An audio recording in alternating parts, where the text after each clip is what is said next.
Olá, você que acompanha o canal Aqui Se Fala de Santos, eu sou Vanderlei Correia, jornalista, estou aqui com o quadro Aqui Se Fala de Futebol, nosso encontro marcado de todas as quintas-feiras, e hoje para falar de um assunto que está, assim, surfando na onda para quem gosta de futebol, no futebol brasileiro e tal, que é o fair play financeiro. Vamos falar de SAFs também, e com um convidado especial, um cara que é conhecidíssimo no mundo futebolístico e também do marketing esportivo, o grande Amir Somoji. Somoji. Prazer ter você aqui, Amir. Obrigado por ter aceito o nosso convite. Pra gente falar desse tema que todo mundo opina, todo mundo fala, gente que não concorda, gente que concorda, mas vamos entender um pouco o que é esse fair play financeiro e falar desse mundo de SAFs. Prazer ter você aqui. Obrigado pelo convite. Para mim é uma honra poder falar um pouco sobre futebol para essa audiência sofrida, né? Que é a audiência santista, mas que também o Santos tem aí uma potencialidade, a gente pode até ao longo do papo falar um pouco sobre isso. O fair play financeiro ele vem de uma necessidade, sim, mais do que uma questão de gosto, é como um banco, como uma seguradora, um plano de saúde, vários setores são regulados, por quê? Porque prestam serviço à sociedade, porque tem muita responsabilidade, pega o banco, Sistema Financeiro Nacional, não dá para deixar livre. Esse banco ele está emprestando para uma pessoa que está ali, por exemplo, pegando um empréstimo para comprar sua casa própria e de repente o banco quebra, não dá. Então, a mesma coisa, proporcionalmente, ao futebol. Por quê? Porque o futebol ele é um ambiente muito propício para coisas ilegais. Vamos dizer assim, contratar jogador, pagar altos salários. Então, por exemplo, tem muita história de lavagem de dinheiro no futebol. Então, não foi por isso que o fair play financeiro nasceu na Europa. Certo.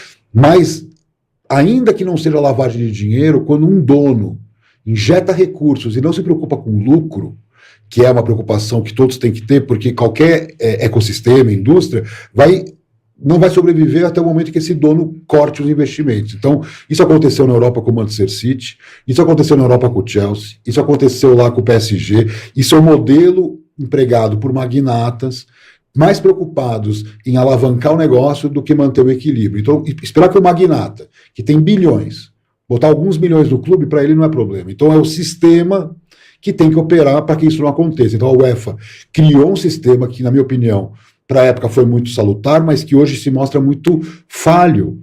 Por quê? Porque esses clubes são grandes corporações além dos clubes. Então, certo, por exemplo, ele infla patrocínio e com isso ele fecha o fair play financeiro. Então o fair play financeiro tem que ser rígido no sentido de já entender as debilidades que aconteceu na Europa, muito inspirado nas ligas americanas. As pessoas criticam muito, não, isso é coisa de socialista, de comunista. Eu fui chegado de comunista na internet porque eu defendo uma regulação. Não.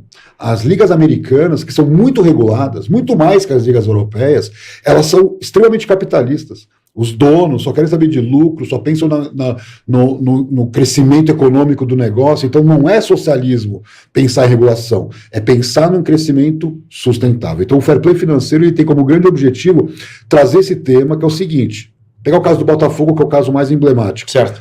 O Atlético Mineiro já vinha fazendo isso há mais tempo. Você tem um dono com muito dinheiro, dólar 6-1, vamos dizer assim, para ele investir no Botafogo é o melhor negócio dos mundos, porque é uma torcida carente de títulos, no estado do Rio de Janeiro, com dimensão nacional, e que agora está na final da competição mais importante da América do Sul e possivelmente será campeão brasileiro. Só que esse clube, nos últimos 2 anos, segundo o seu balanço, apresentou prejuízo de 350 milhões.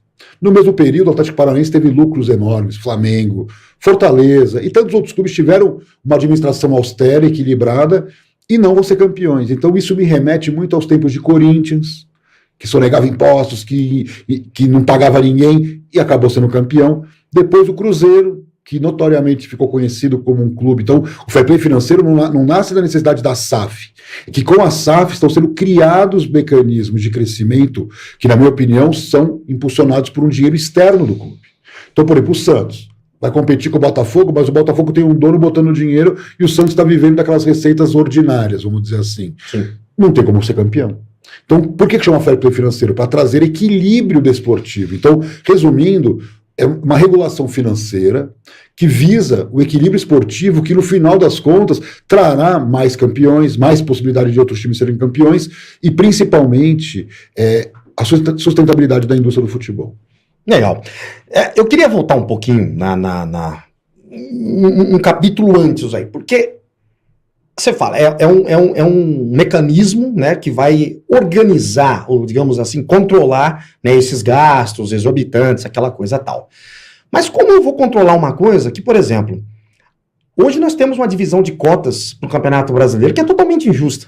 As ligas não conseguem emplacar porque hoje um Flamengo e um Corinthians, eles não aceitam ganhar de uma forma como as ligas do mundo inteiro funcionam, que é um percentual é dividido em partes iguais e a outra parte, assim, com tamanho de torcida, com audiência, aquela coisa e tal. Tudo bem. Mas isso não conseguiu, não emplacou no Brasil ainda. E aí eu quero, tudo bem, tem um fair play financeiro, trava-língua aqui, né?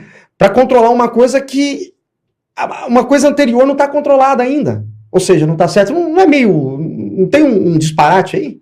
Bom, vamos lá. A UEFA não controla a divisão de receitas das ligas europeias e controla a gestão dos times através do fair play financeiro. Então, não necessariamente as coisas estão interligadas. Seria o ideal. Então, assim, vamos lá. O mundo ideal, criar-se uma liga, Série A, Série B, 20 clubes na primeira divisão, 20 clubes na segunda divisão mais igualitária, outros mecanismos que a gente pode aqui discutir sobre como equilibrar, né, as coisas, mas com fair play financeiro.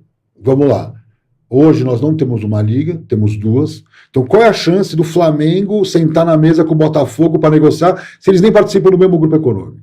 Então não. Então acabou. Então, a partir do momento que os clubes definiram, porque isso poderia ter sido evitado. Tudo pode ser evitado. Então, por exemplo, o Flamengo e o Palmeiras estão de um lado. Agora o Corinthians pulou para o outro. Botafogo, Fluminense. Senta com esses clubes, não faz sentido, não aconteceu, porque eram investidores externos diferentes. Então, quem cuidou dos acordos da Libra não é o mesmo que cuidou da Liga Forte União.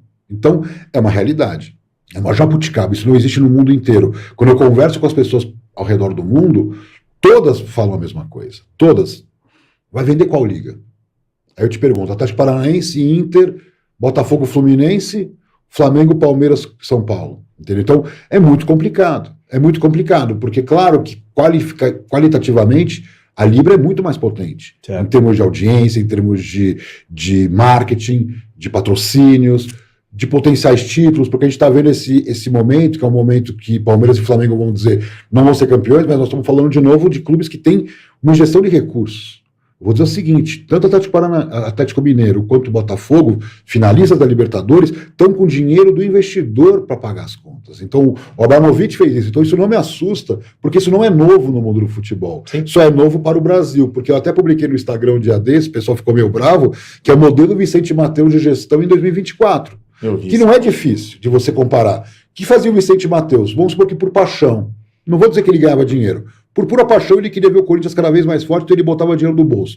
Que seja por isso. Claro que as empresas dele também se beneficiaram, é natural, isso acontece na Europa. Então, por exemplo, a empresa ligada ao clube é a primeira que se beneficia do crescimento do clube, porque ele ou é patrocinador, ou ela tem alguma relação, né, mais estreita com os negócios. Agora, na prática, em 2024, com todos os mecanismos que nós temos, com uma evolução, por exemplo, quando eu falei do Corinthians e Cruzeiro no início, depois nós tivemos, por exemplo, Flamengo, Atlético Paranaense, Palmeiras, que são boas gestões, podemos discutir dinheiro da TV a mais, mas o Corinthians tem o mesmo dinheiro da TV do Flamengo e está todo arrebentado em dívidas, enquanto o Flamengo está numa situação zero dívida. Então, tem boa gestão envolvida nisso, além do número de reais que entrou na conta do clube. Agora, o que nós temos que entender, na minha opinião, é como criar, dentro dessa jabuticaba que foi criada das duas ligas, um mecanismo que não interfere na divisão de receita, mas interfere, no final das contas, nos títulos. Então, por exemplo, nós vamos criar um modelo que o Santos está vendo que não vai ser campeão brasileiro porque o Botafogo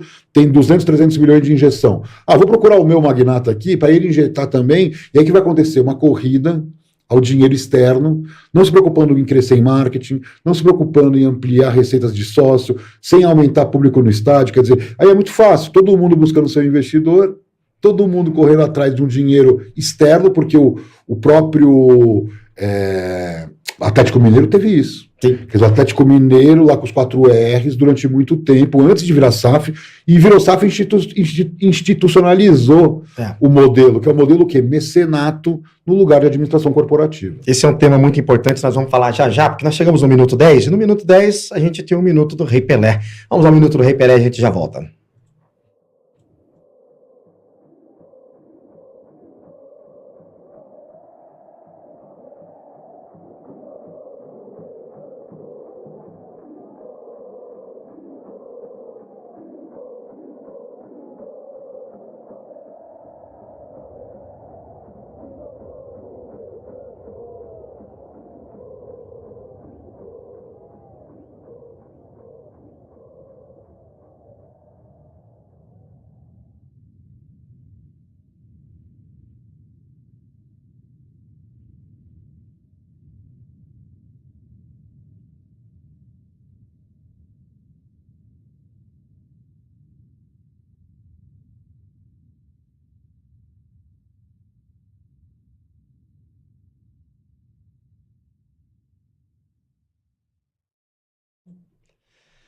Você está no canal Aqui Se Fala de Santos, esse é o quadro Aqui Se Fala de Futebol, e o convidado de hoje é o Amir Somoge, que é diretor sócio da Sports Value, né? Que é uma empresa focada em marketing esportivo, renomada no país aqui, está sempre acompanhando, participando de eventos. Recentemente você esteve num evento agora na América Latina. Na Colômbia, a gente tem uma atuação fora do Brasil bastante potente. Praticamente mais da metade da nossa audiência já é de fora, temos vários clientes fora, e fui fazer uma palestra numa universidade na Colômbia, nunca tinha ido a Bogotá, foi uma experiência realmente fascinante. É um país realmente que vale a pena conhecer, eu quero voltar com o tempo poder conhecer, é um país que vale a pena até para nós, do ponto de vista econômico. É tão difícil você viajar e como acontece na Argentina, ou acontecia na Argentina, a Colômbia meio que é muito parecido com o Brasil, os preços, então dá para você curtir assim de uma maneira menos sofrida que Estados Unidos ou mesmo Europa, né? Colômbia, eu assisti os dois seriados do Narcos e também depois um que foi gravado lá pela TV Caracol, que é contando a história do Pablo Escobar, que 100 e tantos capítulos, eu não sei o que e tal, foi uma loucura. Então eu fiquei bem familiarizado ali pela série, obviamente, mostrando. É um país muito interessante e é um país muito diferente do Brasil, então a gente está acostumado muito com esse Cono Sur, né? Que é muito parecido, e quando você vai para lá, você já percebe que já tem uma outra pegada, é mais amazônico, o tipo de comida, foi muito interessante. E eles peguei um jogo lá, conseguia um jogo do América de Cali, em Bogotá, quer dizer, porque ele estava em Bogotá, e lotou o estádio. É como faz quando joga um Flamengo no Nordeste, por exemplo, que lota de flamenguista, porque no final o América de Cali não é o time de Bogotá. E ele estava lotado o estádio, ele era visitante, mas era contra um time menor, então só tinha a torcida do América, foi muito interessante. Antes da gente sair do Minuto Pelé, o Minuto Pelé aqui, você comentou a respeito do mecenato, citou até o caso do Corinthians. E aí eu vou mais além um pouco. No início da década de 90, a Parmalat fez um aporte financeiro no Palmeiras que mudou o patamar do futebol. Você tinha um São Paulo ali que vinha com organização, com uma coisa, né, forte patrocínio, um São Paulo que veio descobrir a América, veio ganhar Libertadores, aquela coisa. E o Palmeiras veio com a Parmalat, né, o Palmeiras da Parmalat, o projeto Parmalat, não sei o que e tal. Salários exorbitantes, buscava jogador de tudo quanto é time aqui, ia lá e comprava, buscou o Edmundo do Vasco, buscou não sei quem, Jalminha, né, montou vários times fortes, né, e começou ali uma grande era do Palmeiras, foi muito vitoriosa, né, mas que elevou um patamar de salários, de técnicos, de tudo, tipo, foi uma bolha, né, criou-se uma bolha, que depois ele mesmo foi vítima disso aí, porque depois que saiu a Parmalat, o negócio ficou ruim, né, ruim. E agora, recentemente, né, nós temos aí Palmeiras até foi rebaixado em 2000, o segundo rebaixamento foi em 2012 do Palmeiras, aí o Paulo Nobre assume o clube, em 2014 escapa de um rebaixamento, graças ao Santos ali ele conseguiu escapulir, né, e aí em 2015 começa uma sequência também vitoriosa no Palmeiras. Com a inauguração da Arena, ajudou muito. Com a inauguração da Arena, mas com uma participação importante do seu Paulo Nobre. Mais um mecenato no futebol brasileiro. Sim, mas o que era um clube que, eu falo isso porque o Santos eu estou vendo isso de perto, uma política tacanha, uma política que corroía o clube ali, uma briga danada, sempre trocando as cadeiras de os mesmos e sempre comandado por um. O Santos está a mesma coisa, está passando por isso aí e fez o mesmo caminho, inclusive foi rebaixado, né? Foi rebaixado. Ninguém está percebendo isso, que esse modelo associativo está exaurido, né? Para mim já deu e há muito tempo.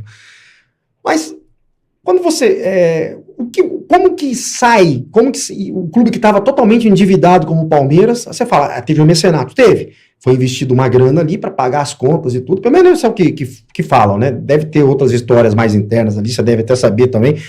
Mas, enfim, como que você tira o clube de um buraco desse aí, como estava o Botafogo, como estava o Vasco, que vivia perambulando, o Cruzeiro, que estava indo para a terceira divisão. Está na final agora. Está na final. Por quê? Mecenato. Então, mas como mudar isso aí, se não for o Cruzeiro, o Botafogo e o Vasco, se não fosse a SAF, eles saíram na segunda divisão, hein? Então, Cruzeiro que até na terceira. Eu gosto desse tema pelo seguinte, eu morei na Espanha em 2000, 2001, quando eu fiz uma pós-graduação lá de marketing esportivo. Sim. E lá eu entendi como funciona a indústria do futebol. E eu tinha vivido Parmalat, dólar 1 para 1. Por que a Parmalat foi um sucesso? Dólar 1 para 1. O salário dos jogadores era o mesmo. Por que o Romário saiu do Barcelona e voltou para o Flamengo? Dólar 1 para 1. Nós já não vivemos isso há muito tempo. Então, assim, mesmo com o MSI, depois teve a Hicks Mills, ISL. Então a gente percebe o seguinte, a Lei Pelé não conseguiu obrigar os clubes a virar empresa. No Chile obrigaram, na Colômbia obrigaram, na Europa inteira praticamente obrigaram, com algumas exceções, e por conta de uma Constituição pós-ditadura, onde se fugia de qualquer obrigação de entidades civis privadas seriam obrigadas a alguma coisa, quando na verdade isso foi uma deturpação da realidade. Porque, por exemplo, o governo é o maior credor dos clubes. Sim. Se a Receita Federal quiser, ela obriga que os clubes virem empresa. Ela dita uma norma dizendo o seguinte: quem não virar empresa tem que ser executado pela Receita Federal. No dia seguinte, todos viraram empresa, ainda que 100% das ações ficassem com os clubes. Portugal fez isso. Você tem duas opções. Ou você vira empresa, ou você vira empresa. Então, assim, o Brasil lutou contra isso desde a Lei Zico, que a Lei Zico ainda não falava muito em 92. Desse tema, criaram os bingos, pega os bingos.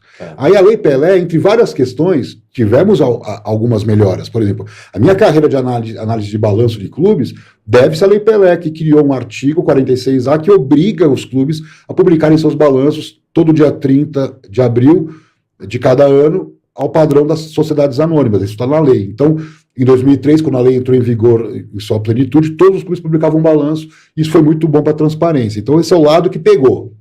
E outro lado que pegou na época da Lei Pelé é que, assim, você não quiser virar empresa, você pode ceder o futebol para que uma outra empresa toque por você. Então, a lei não podia ter feito isso.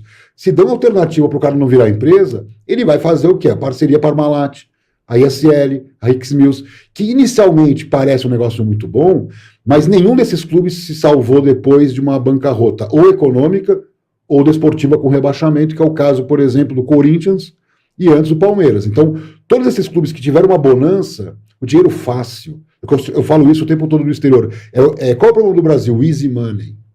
Ninguém quer o difícil. Todo mundo quer o fácil. Por quê? Porque também vem de uma cultura que era vender jogador o dinheiro da TV. Patrocínio não pagava, agora paga. Sócio dono não rendia, agora rende. Licenciamento não valia nada, agora vale. Então, assim, ainda que esteja bom, né, a receita tenha crescido nos últimos 10 anos, está muito aquém do que nós poderíamos ser enquanto mercado de futebol. Então, por quê? A preguiça. Então, a preguiça, por exemplo, eu recebo todo dia clube falando, não, eu quero vender patrocínio. Eu falo, cara, para você vender patrocínio, você tem que fazer uma estratégia de comunicação. Você tem que dar o primeiro passo. Não você que é Flamengo, ou Corinthians, ou São Paulo, eu digo um clube menor. Você vai ter que chamar atenção no mercado. Então, para isso, você tem que fazer primeiro, para depois faturar. Então, o Brasil não se acostumou com isso. E aí, quando chega o mecenas, eu ponho aqui 100 milhões, eu ponho aqui 200 milhões, como se fosse pouco. Um clube que tinha um orçamento de 200, recebe 100, ele aumentou em 50% o orçamento dele, dinheiro externo. Ah, mas é a única forma. Não, não é a única forma. Conheço várias histórias lindas de empresas que passaram por recuperação judicial, problemas financeiros, que se reergueram e hoje estão super fortes no mercado. Por quê? A estruturação corporativa permite, tem 1000 mecanismos. Vou dar um exemplo. A lei da SAFs, você não era obrigado a vender o controle. Você tendo credibilidade, de novo, tendo credibilidade, porque não adianta bem você pegar um gestor ruim e querer usar o mecanismo financeiro, mas o Corinthians é um bom exemplo. O Corinthians teve 1000 problemas com esse presidente, Augusto Melo. Desde o dia 0, do dia 1 que ele começou a trabalhar, ele só atrapalhou seu próprio trabalho, vamos dizer assim, no início, acho que agora até melhorou um pouco, mas no início por querer se mostrar muito, falar demais. E o que faz uma empresa? Primeiro eu executo, depois eu vou à mídia. Nenhuma empresa faz o que o clube faz. O clube, assim, soltou uma ideia, nem executou, já está todo mundo sabendo. Isso não existe. Primeiro você executa de forma corporativa. Então hoje a lei das SAFs permite que um clube emita debêntures. Quer dizer, eu tenho uma dívida, pegar o Santos, 400 milhões, por exemplo. Esses 400 ele não vai poder colocar tudo porque tem coisas que é trabalhista, civil, mas vamos supor que ele tenha 200 milhões, 250 milhões. Se ele tem uma gestão, que não é o caso, porque a gestão é do Marcelo Teixeira, que já vem de um passado, então não é uma nova gestão Marco Zero, que nem fez o Bandeira de Melo no Flamengo. Então, se o Santos ou qualquer outro clube tem uma gestão que começa no dia inicial, com um baita de um projeto de reestruturação financeira, de marketing, internacionalização, então como uma empresa. Aí o mercado fala, pera um pouquinho, olha só, o clube é 100% dono, mas botou executivos top para tocar, conselho deliberativo não apita mais, não tem mais esse controle, o conselho de administração vai ter membros do conselho deliberativo que vão ter que passar por uma sabatina para ver se tem capacidade técnica.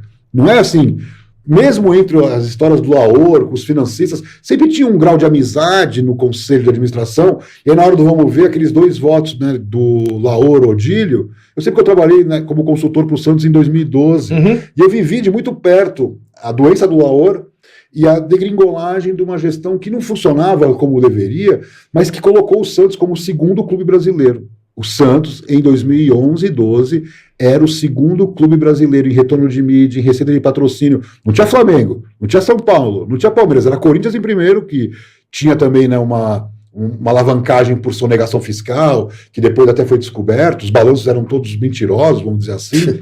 Era uma realidade, os balanços ainda estão no site do clube, balanços que foram autuados pela Receita e que já mudaram. Quer dizer, hoje a dívida do Corinthians é do tamanho que é, também por multas de não pagar impostos. E naquele momento o Santos era o segundo clube do Brasil.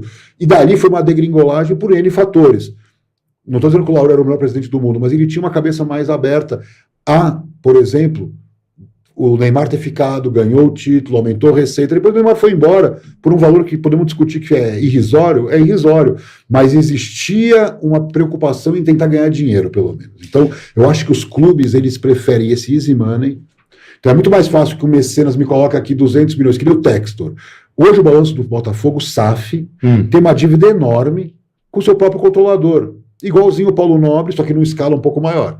Igualzinho o Paulo Nobre no Palmeiras, igualzinho a Parmalat, que são as partes relacionadas. Então, ao invés do clube viver de gerar receita, ele fica recebendo aporte. O Manchester City foi assim. Eu tenho um balanço do City de 2011, que o Sheikh Mansour, né, que é o dono do grupo, injetou 1,2 bi de libras num único ano. A Libra está batendo 7, aqui 7,40. 7 bi de reais. Ele colocou quase 8 bilhões de reais num único ano para operar o clube que vinha contratando. Ele atingiu. Hoje o clube, ele está lá, super campeão, Guardiola, os melhores jogadores, só que se você olhar o passado financeiro, esse clube não dá lucro para o investidor, só que claro, ele traz outros benefícios, ele pode levar para Abu Dhabi o time inteiro do Manchester City para fazer uma pré-temporada, quanto custaria? Entendeu? Então, o mecenato, ele na verdade, ele tem por trás um grande grupo empresarial, ou com vários interesses empresariais, que vai além do clube de futebol, que é isso que o pessoal tem que entender. Na Europa, especialmente, nos Estados Unidos também, o time é o epicentro de um núcleo muito maior. Te dou o exemplo da Juventus de Turim. Eu participo de um grupo com especialistas estrangeiros de marketing esportivo, tem muito italiano lá. Quando o Cristiano Ronaldo foi para a Juve, foi aquela explosão, quem não se lembra, que a Juve explodiu em redes sociais, patrocínio, e fechou com prejuízo. E eu falava, gente, falava no grupo, olha esses números da Juve. Não, isso é momentâneo. Prejuízo de novo. Até que ele foi embora. Por quê? O Cristiano Ronaldo ganhava mais do que poderia. Vamos dizer assim, a Juve deu um passo maior que a perna, fechou com prejuízo. Aí eu li uma matéria nessas revistas de carro, que era do Brasil a matéria, inclusive, tipo uma 4 rodas da vida, falando da expansão da marca Jeep na China graças ao Cristiano Ronaldo. E aí a conta fecha. Quando você começa a vender Compass na China, usando um contrato que ele pagava 60 milhões de dólares para o Cristiano, e podendo usar e abusar desse jogador que é meu, né? Então, não é um contrato de imagem para usar em ações específicas, que nem o Neymar com as suas marcas, ou o LeBron James. Não. É todo dia, se ele quiser, porque é o funcionário do grupo Fiat. Afinal, a Juventus é do grupo Fiat. Então, quando eu percebi isso, é uma nova escala, que eu vejo isso com o PSG, com os fundos do Qatar.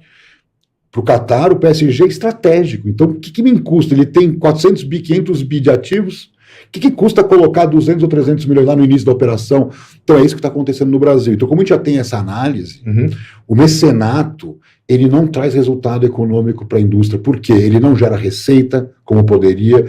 O Paulo Nobre fez muita coisa para o Palmeiras, que até pode ser que alguns méritos atuais foi na sua gestão, como, por exemplo, categoria de base, que o Palmeiras praticamente inexistia e hoje é uma referência mundial de categoria de base, não apenas nas vendas, como em títulos. O Palmeiras não conquistava títulos importantes, ou não tinha times competitivos. Então, Hendrick, Estevão, vem de alguém que foi lá e fez. Só que assim, o outro clube que não tem o Mecenas está até hoje tentando construir um CT de qualidade para ter seu Estevão. Então, essa disparidade, essa falta de equidade que uma liga americana não tem. Eu dou sempre o exemplo, o Clippers, que é o dono do Clippers. O Clippers não é um time importante da NBA.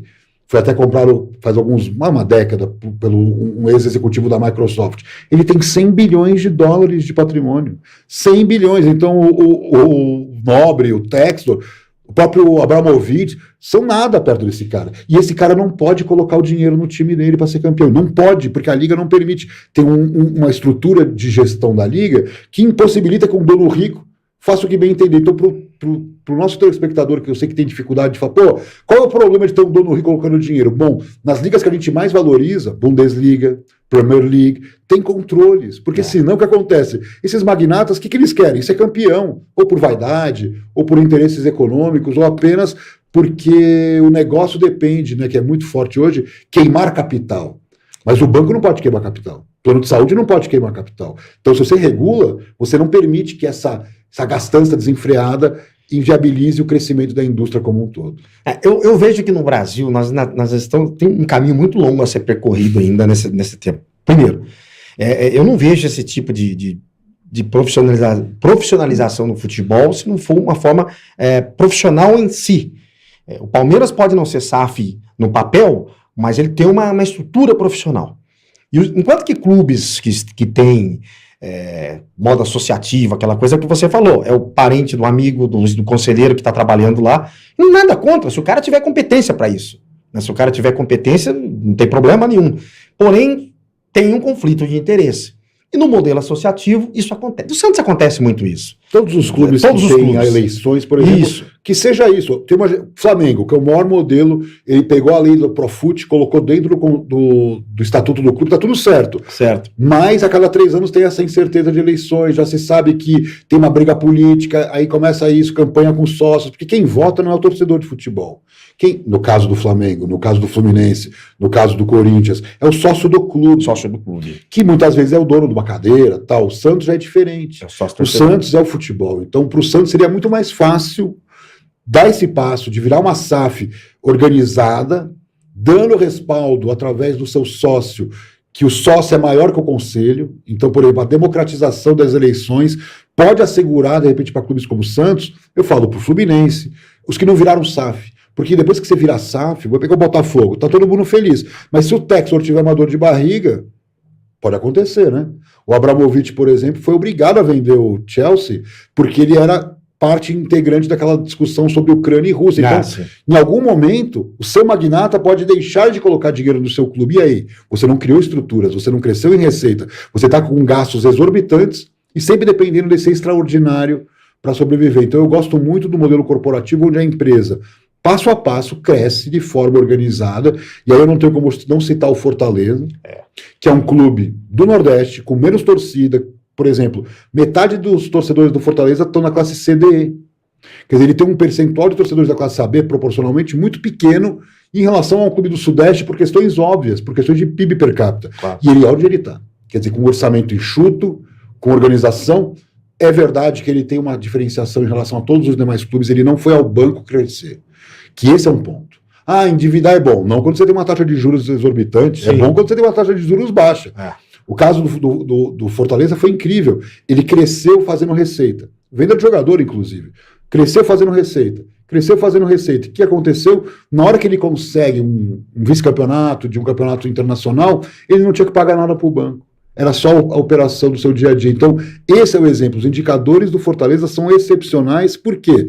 Porque ele deu esse passo de forma consciente, sem os subterfúgios. E esse é o mais bonito, quando o seu superávit vem da sua própria operação, você não precisou vender terreno, você não precisou fazer qualquer acordo com ninguém, você tem lá a sua operaçãozinha redonda, como uma empresa bem organizada, e aí você pode, sim, capitalizar com investimentos. Então, por exemplo, eu não tenho um CT, ou eu não tenho um estádio, ou eu não tenho um jogador midiático. Sim, a chegada do investidor pode dar esse passo. E aí é legal, você vende, por exemplo, 20%.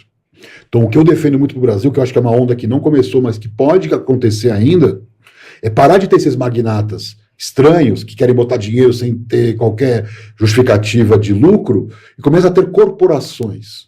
Por exemplo, o Itaú, Bradesco, Sul América, Porto Seguro, são grandes corporações que quando vem um negócio interessante, eles vão lá e compram 10%.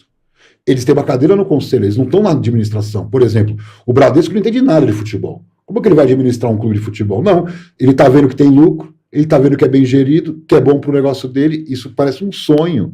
Mas é assim, por exemplo, hoje em alguns mercados, como é o caso da Alemanha, onde os clubes, por essas regras que eles criaram lá, que chama 50% mais um, não podem vender o controle para o magnata, mas eles podem vender pedaços do clube para grandes corporações, e é isso que eles querem. Então, nós temos tantas corporações que poderiam ser sócias minoritárias de clube, agora que clube hoje está preparado para isso? Na minha opinião, nenhum. E se você fosse de uma corporação dessa, qual desses clubes de modelo associativo você... Não tem a menor condição.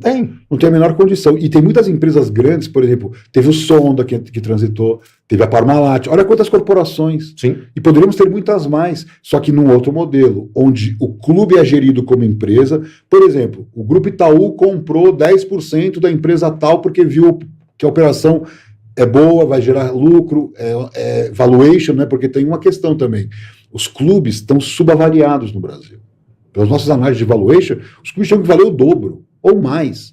Não valem por quê? Não é por conta da situação econômica do Brasil, não é por conta da situação econômica do Brasil, é porque os clubes têm um baixo valor de marca. Porque assim, ainda que ele tenha o estádio, jogadores, mas e a marca?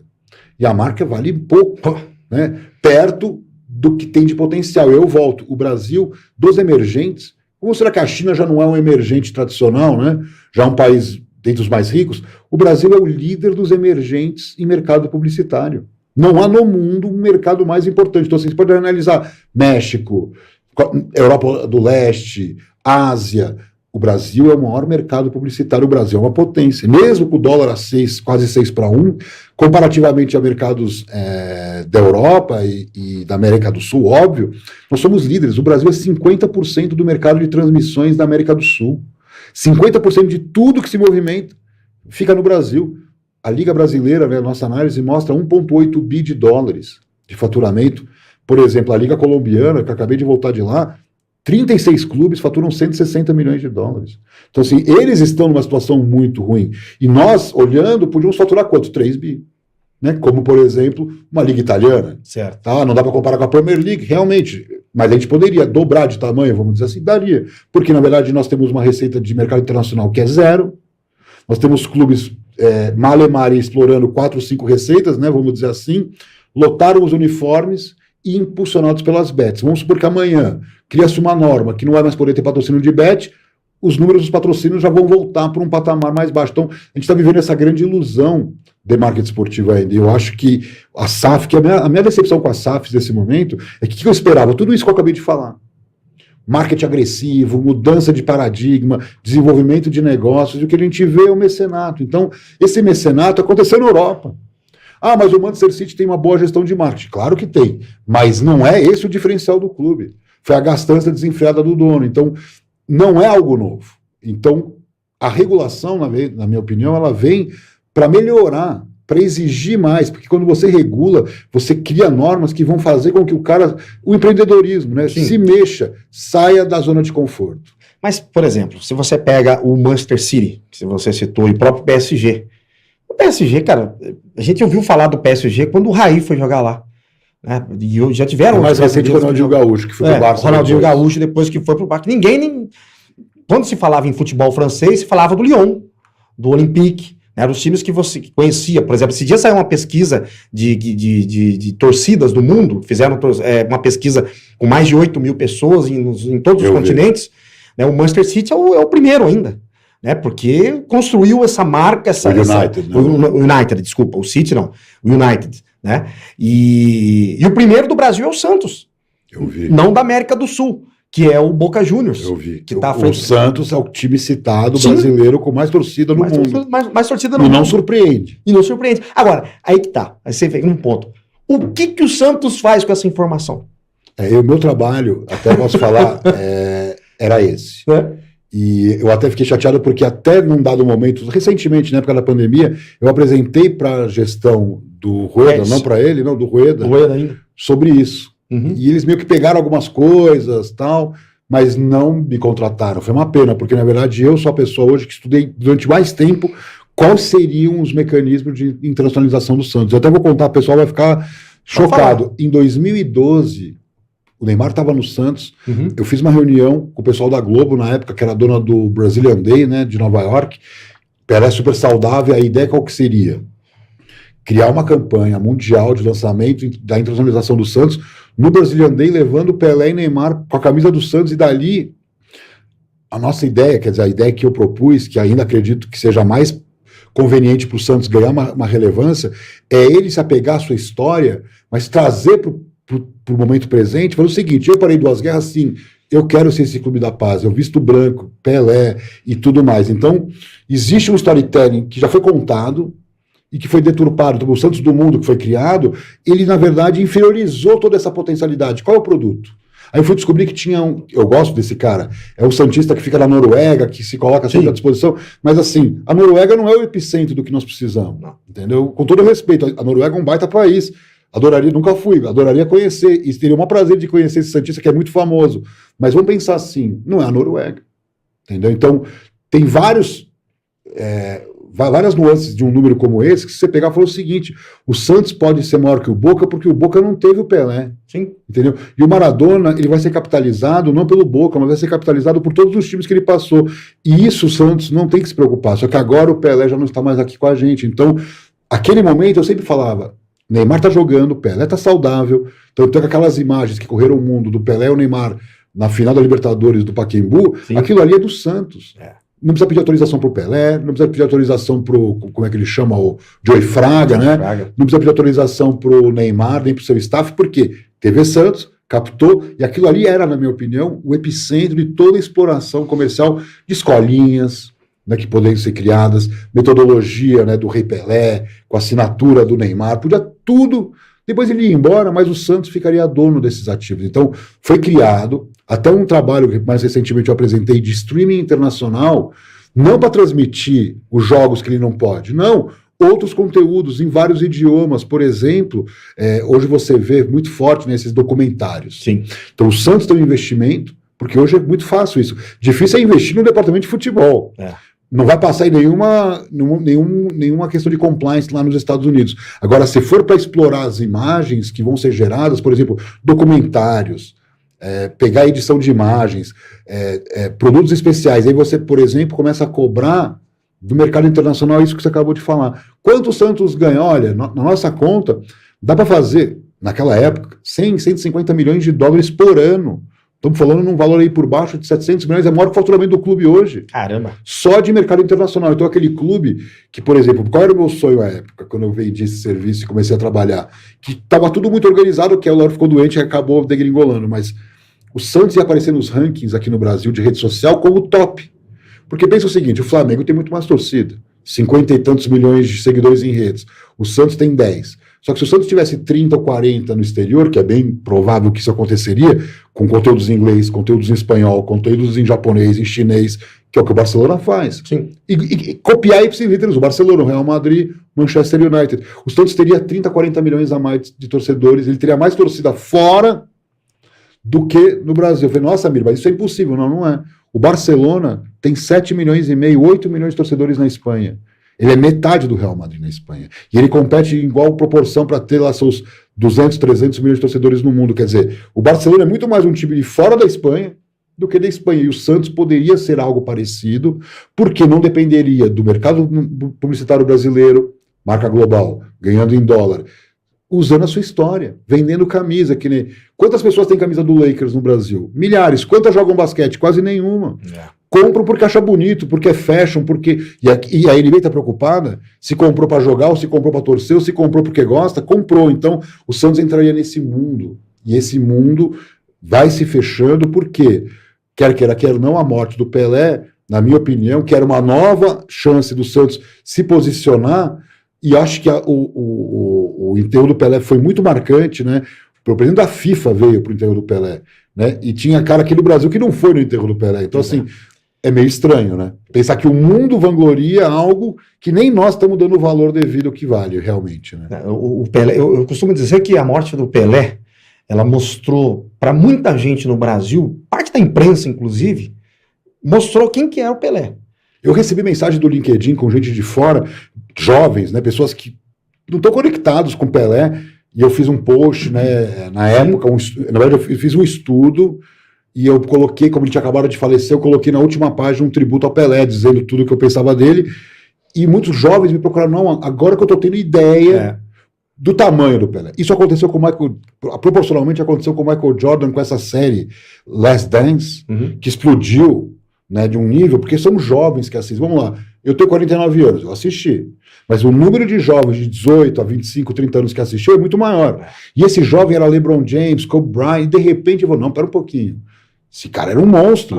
E aí começou a ter uma idolatria. O Pelé viveu isso com seus filmes e documentários. Há uns estudos que mostram que teve picos de busca do Maradona e do Pelé, os dois. Então isso funciona. Só que vamos lá. Quem é o dono da marca? Não é mais o Santos. Quer dizer, o Santos não tem esse direito. O Chicago Bulls também não tem o 23. Então isso não é tão assustador. E mesmo assim a marca Chicago Bulls deve muito ao Jordan e ele continua vendendo. Mesmo que não tenha o 23. Eu tenho uma camisa que não é do Jordan, e é do Bulls. Então, quer dizer, porque a marca Jordan é uma coisa à parte. Isso aconteceu com o Santos. O Santos não percebeu isso, né? Que a marca Pelé... Tá vinculada, né? Não tem como. Tá vinculada a ele. E ele tem que saber explorar isso, driblando. Na minha opinião, o Joey Fraga é o maior parceiro estratégico para o Santos Futebol Clube, na minha opinião, porque não vai existir outro Pelé, não vai existir outro ícone mundial. Qualquer coisa que aconteceu depois da morte do Pelé só comprovou tudo que a gente já sabia. Eu brinco que todo santista sabe o tamanho do Pelé. É que agora o mundo se deu conta de que perdemos o maior de todos os tempos, de todos os esportes. O mundo digital, né? É o mundo isso. Porque os mais antigos conhecem. Eu sei, porque eu já fiz viagem, já fui para o exterior, já fui para... E eu sei o que é você levar uma camisa do Santos. Em Londres, em Piccadilly Circus, em Madrid, em Barcelona, em Amsterdã, que eu fui correr uma maratona em Amsterdã, saí um dia para caminhar com a camisa do Santos listrada, o pessoal ia passando, o Pelé, Neymar, não sei o que e tal. Todo mundo conhece. É uma camisa, é uma marca conhecida, uma marca muito conhecida. Mas se você nunca capitalizar, então, é apenas que vai esfriando, né? A questão da morte do Pelé, por exemplo, que você está falando. Daqui a pouco... o Messi para de jogar bola, vão começar a falar que é só o Messi, que só existe o Messi, aquela coisa tal. E o pessoal mais novo, quem não viu, quem não teve esse contato, não acompanhou esse momento da morte do Pelé, não vai saber quem foi. Né? Então vai ter que pesquisar muito, e o povo não gosta de pesquisar muito, né? Sabe como é que é. O pessoal é muito imediatista na questão da internet. Deixa eu mandar um abraço aqui pro pessoal que está acompanhando. O grande Gilson Dias, tá dizendo aqui, boa tarde, Vanderlei, parabéns pela explanação sobre a SAF no futuro do futebol do Peixão. Quem sabe, né? Vamos torcer. Lauro Jorge Silva, boa tarde, Vanderlei, Amir e torcida fantástica. Um abraço para você. Maurício Glosser, boa tarde, Vanderlei. Mande um abraço pro Amir. Acabei conhecendo ele através da minha ex-namorada, Bruna. Maurício Glosser tá mandando aqui, ó. Você deve conhecer aqui. Somos todos santistas, legal. Parabéns pela entrevista, o Ed Santana, abraço para você. Cleiton Silvestre, fair play financeiro limita o mercado interno, não reduz a dívida e protege o status que impacto negativo na lucratividade. De acordo com o estudo de 2021, o fair play não melhorou a lucratividade. Só para comentar, o 2021 era pandemia, nenhum clube fechou no azul. Não dá para você usar o ano 2021 até 2020 como referência. Importante destacar que é ao contrário do que foi dito, né? Isso é meio Freud, né? O cara fala aquilo que é o contrário. Você limita prejuízos quando você limita prejuízos, né? Quando você cria uma regra em que os prejuízos vão ser limitados. Então, quando você simplesmente libera, você tem um clube que vai ser campeão brasileiro, possivelmente campeão da Libertadores, com 350 milhões de prejuízo. Onde que limita o prejuízo? E não é um equilíbrio, isso é um desequilíbrio. Então, ao invés de você consertar o erro, você alimenta o monstro com mais desequilíbrio. Então, por exemplo, hoje, Cruzeiro tem um dono colocando o dinheiro do bolso. Saiu na imprensa, tem 10 bi de patrimônio, né, o dono dos supermercados BH. Não é isso que eu quero pro futebol brasileiro. John Textor é o grande credor hoje. Tipo a Ponte Preta, que todo mundo ficou famoso. A Ponte Preta é um clube muito famoso que tem um credor. O antigo presidente é o maior credor do clube. O Botafogo, hoje, SAF, hoje tem um credor que se chama John Textor. Está lá no próprio balanço. Então, Vasco da Gama com prejuízos enormes, Bahia com prejuízos enormes. É o que aconteceu na Europa. Então, quem entende do riscado está vendo um replay do que aconteceu na Europa. Agora, para quem ainda não está muito ambientado, como parece que ele não está, parece que se limita o crescimento criando regra. Não me parece que que as ligas europeias, a partir do momento que criaram regras, pioraram. Muito pelo contrário, você cresce. Não me parece que as ligas americanas